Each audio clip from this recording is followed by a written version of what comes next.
देश की राजधानी दिल्ली से सटे गाजियाबाद के लोगों की जो जेब है वो अब ढीली होने वाली है। ढीली इस वजह से होने वाली है क्योंकि यूपी सरकार ने एक ऐसा फैसला लिया है जिससे फरवरी के महीने से गाजियाबाद के लोगों का बिल बढ़कर आएगा। अब कितना बिजली का बिल गाजियाबाद के लोगों को फरवरी के महीने से देना होगा और बिजली के दाम क्यों बढ़ाए गए गाजियाबाद में, और सबसे बड़ा सवाल कि बिजली के जो दाम बढ़े हैं इसका सबसे ज्यादा असर किस पर होगा, किस वर्ग को होगा, ये सब कुछ हम आपको बताएंगे आज के जिला गाजियाबाद के इस एपिसोड में।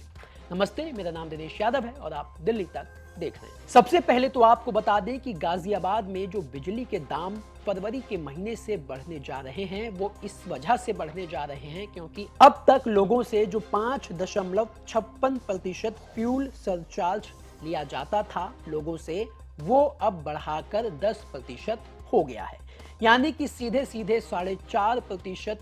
फ्यूल सरचार्ज जो बढ़ाया गया है उसका बोझ अब गाजियाबाद के लोगों पर बढ़ेगा और इसी वजह से बिजली के बिल फरवरी के महीने से बढ़कर आएंगे, जिसका सबसे ज्यादा असर होगा घरेलू उपभोक्ताओं पर जिनके घर का बजट बिगड़ने वाला है। तो वहीं इस फैसले से दुकानदार और व्यापारियों की जो लागत है वो भी बढ़ जाएगी और इसके अलावा औद्योगिक सेक्टर पर भी इसका असर होगा क्योंकि इस फैसले से फैक्ट्रियों और उद्योगों के लिए भी अब बिजली महंगी हो जाएगी। अब विभाग के अधिकारियों का साफ तौर पर यह कहना है कि गाजियाबाद में फरवरी के महीने में जो बिल आएगा वो बढ़कर आएगा। अब ये सरचार्ज बढ़ाने का फैसला क्यों लिया गया ये आपको बताते हैं।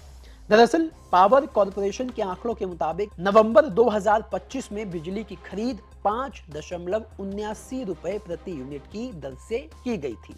जबकि इलेक्ट्रिसिटी रेगुलेटरी काउंसिल ऑफ स्वीकृत टैरिफ दर महज 4.94 रुपए प्रति यूनिट है और इन दोनों रेटों का जो गैप है यानी कि 0.85 रुपए प्रति यूनिट, इस गैप को भरने के लिए ये जो नुकसान हो रहा था सरकार को, इस वजह से 10% सरचार्ज बढ़ाने का फैसला यूपी सरकार ने किया है। और ये जो बिजली की बढ़ी हुई दरों की जो कीमत थी जो यूपी सरकार चुका रही थी वो अब जनता से वसूली जाएगी। अब सवाल यह है कि क्या ये सरचार्ज कुछ समय के लिए फिक्स किया गया है, क्या ये सरचार्ज सेम रहेगा या फिर फ्यूचर में बिजली के और भी दाम बढ़ने की आशंका, ये सवाल लोगों के मन में इसलिए घर कर रहा है क्योंकि जो हवाला दिया गया इस सरचार्ज को बढ़ाने का वो लोगों के गले नहीं उतर रहा। तो इसका जवाब जो है एक अधिकारी ने दिया। अधिकारी का कहना है कि ये सरचार्ज पूरी तरह से ईंधन यानी कि कोयले, पानी और सोलर संसाधनों की लागत पर निर्भर करता है। यानी आसान भाषा में कहें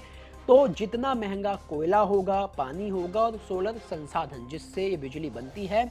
जितनी ज्यादा महंगे संसाधन होंगे उतनी ज्यादा महंगी सरकार को मिलेगी और अगर सरकार को मिलेगी तो फिर जनता से ही ये कीमत वसूली जाएगी। और अगर आने वाले समय में ईंधन की कीमतें कम होती हैं तो इस सरचार्ज को घटाया भी जा सकता है। हालांकि वर्तमान स्थिति को देखते हुए फिलहाल राहत के कोई भी आसार नजर नहीं आ रहे क्योंकि यूपी सरकार का कहना है कि ये जो संसाधन है बिजली बनाने के लिए जो इस्तेमाल होते हैं रिसोर्सेज, उसकी कीमतें लगातार बाजार में बढ़ रही हैं। इस वजह से सरकार को महंगी बिजली मिल रही है और यही वजह है कि ये सरचार्ज लगाकर अब ये जो दाम हैं वो